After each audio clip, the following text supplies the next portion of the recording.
Hello दोस्तों, स्वागत है एक बार फिर से आप सभी का आपके अपने YouTube चैनल देसी भाई जॉब नॉलेज टीम में। आप सभी कैसे हैं? उम्मीद करते हैं कि आप सभी अच्छे होंगे, तंदुरुस्त होंगे। दोस्तों, यदि आपने अभी तक हमारे चैनल को सब्सक्राइब नहीं किया तो सब्सक्राइब कर ले, बेल आइकन घंटी प्रेस कर ले, जिससे आने वाले ब्रेकिंग न्यूज आप सभी को हमारे चैनल के माध्यम से सबसे पहले मिल सके। चलिए दोस्तों, देखते हैं ब्रेकिंग न्यूज। कम से कम आप जो चीज खरीदें वो तो असली हो। आप असली और नकली की पहचान ऐसे करिए। देखिए, असली जो होगा उस पर लिखा होगा 100 mg पर वायल और नकली पर जो लिखा होगा वो 100 पर। लेकिन अंतर क्या है? अंतर ये वी देख रहे हैं आप, ये कैपिटल है। ये वी देख रहे हैं आप, ये लोअर है। बहुत माइन्यूटली, बहुत बारीकी से देखना पड़ेगा आपको, क्योंकि यहाँ पर बहुत चालाकी से जो काला बाजारी है वो कर रहे हैं। अब देखिए, नीचे भी हम देख रहे हैं, असली पर क्या लिखा होगा? फॉर यूज इन लिखा होगा। नकली पर भी फॉर यूज इन लिखा होगा। लेकिन अंतर क्या होगा? कैपिटल एफ का। असली वाले पर ये कैपिटल एफ लिखा होगा, नकली वाले पर एफ लिखा होगा स्मॉल में। ये देखिए, ये बहुत बारीकी से आपको समझना पड़ेगा, क्योंकि ये आपके मरीज की जान का सवाल है। पैकेट के पीछे रेड कलर में चेतावनी लिखी होगी असली में, लेकिन नकली में ब्लैक रंग में चेतावनी लिखी होगी। तो चेतावनी लेबल के रंग में फर्क होगा, आप ये भी समझिएगा। बेहतर होगा किसी एक्सपर्ट को भी दिखाए खरीदने से पहले। इंजेक्शन के नाम से ठीक पहले RX लिखा होगा असली में, लेकिन नकली में नाम से ठीक पहले RX नहीं लिखा होगा। तो ये भी अंतर आप देखिएगा। इंजेक्शन के नाम के पहले RX होना चाहिए। फिर मैं कह रहा हूं, उसके बावजूद किसी एक्सपर्ट से सलाह लीजिएगा। असली पैकेट में स्पेलिंग की गलती नहीं होगी, नकली रेमडेसिविर पैकेट पर स्पेलिंग की गलती होगी। तो पैकेट पर स्पेलिंग चेक कीजिए, कहीं स्पेलिंग तो गलत नहीं है। अब आपको हम तस्वीर भी दिखाते हैं, इमेजेस भी दिखाते हैं, और उन इमेजेस को देखने के बाद आप समझिए। देखिए, ये जो हम यहाँ पर दिखा रहे हैं, ये देखिए, हम ये इमेजेस आपको दिखा रहे हैं। आप इसको समझिए, कैसे रेमडेसिविर का इंजेक्शन असली या नकली कैसे पहचान करें। ये आप जो ये देख रहे हैं, ये कोविफॉर हम यहाँ दिखा रहे हैं। आप इसको देखिए, यहाँ पर ये रेमडेसिविर हम दिखा रहे हैं। ये आपको यहाँ पर जो ये देख रहे हैं आप, यहाँ पर एक M यहाँ पर मिसिंग है। RX, जिस RX की हम बात कर रहे थे वो RX यहाँ पर मिसिंग है। इसके अलावा जो हम बात कर रहे थे कि यहाँ पर देखिए, ये कोविफॉर जो लिखा है, इसमें ये C देखिए, ये अलाइनमेंट यहाँ पर मिसिंग है। फिर यहाँ पर जिस कैपिटल की हम बात कर रहे थे वो यहाँ पर एरर है। तो ये सारी चीजें हम यहाँ पर, ये देखिए, जो लेबल की हम बात कर रहे थे ब्लैक कलर में, वो लेबल यहाँ पर नहीं दिख रहा है। जो पैकेट में स्पेलिंग की गलती है वो यहाँ पर स्पेलिंग में गलती दिखेगी।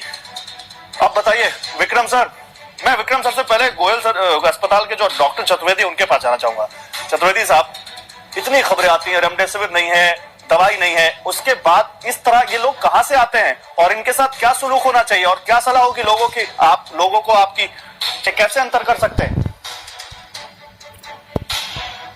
जो आपने बताया वो बिल्कुल, ये हमारे चरित्र, देश का चरित्र कुछ ऐसा, गलत लोग आ गए। एक मछली सारे तालाब को गंदा कर देती है, इसलिए ये बहुत गलत बात है। और ज्यादातर जो बड़े बड़े अस्पताल है, जैसे हमारा अस्पताल है, हम स्वयं अपने अस्पताल से ही दवा लेके मरीज को देते हैं। कुछ ऐसे अस्पताल हैं, कुछ ऐसे होम केयर वगैरह जहाँ ट्रीटमेंट भी किया जा रहा है, जहाँ मरीज को बेड नहीं मिल रहा, वो मरीज लोगों से जाके कहते हैं कि रेमडेसिविर का इंजेक्शन ले आइए, और इसलिए वो इधर से उधर भटकते हैं। लेकिन ये सुनिश्चित करना चाहिए कि हम जो दवाई ले रहे हैं वो डॉक्टर को दिखा दें कि जो हमने दवाई बताते हैं। लेकिन आपको क्या लगता है, सरकार की कितनी जिम्मेदारी है ऐसे लोगों पर कार्रवाई करने की? और देखिए, 60,000 वॉयल, और ये नोएडा में एक शख्स पकड़ा गया था, उससे ये सोर्स मिला, फिर वो गुजरात में पकड़ा गया। तो ये रैकेट देखिए पूरे देश में फैला हुआ है। गौरव जी, नोएडा ने बहुत अच्छा काम किया, पुलिस कमिश्नर आलोक सिंह जी ने, और मैंने DGPs को और शाह सरकार को ये एक मशवरा दिया है कि इनके ऊपर 10-10 लाख का इनाम और सूचना गोपनीय रखी जाएगी। इनकी चल अचल संपत्ति नक्कालों की जब्त कर लें, और इनकी जो संपत्ति बरामद होती है ICU की मरीजों की तीमारदारी में और इलाज में उसको खर्च किया जाए।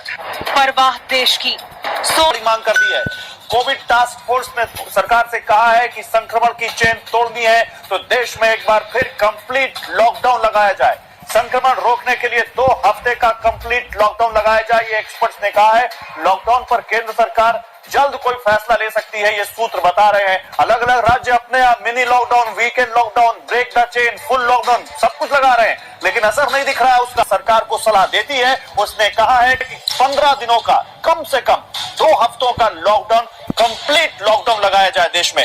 मई के आखिर तक दूसरी लहर की टास्क फोर्स ने और कहा कि लॉकडाउन नहीं लगा तो रोज 5 लाख से ज्यादा नए केस आ सकते हैं, जो बहुत बड़ा नंबर होगा। लॉकडाउन से कोरोना संक्रमण पर रोक लगने की उम्मीद है, ये कहा है कोविड टास्क फोर्स ने। और वैक्सीनेशन प्रोसेस को और तेज करने के लिए और रैंप अप करने के लिए उन्होंने कहा है कि जल्दी से जल्दी आप इसको तेज करिए ताकि समय मिलेगा आपको कोरोना से निपटने में। Doctor Anshuman, Covid task force की इस बात से सहमत हैं?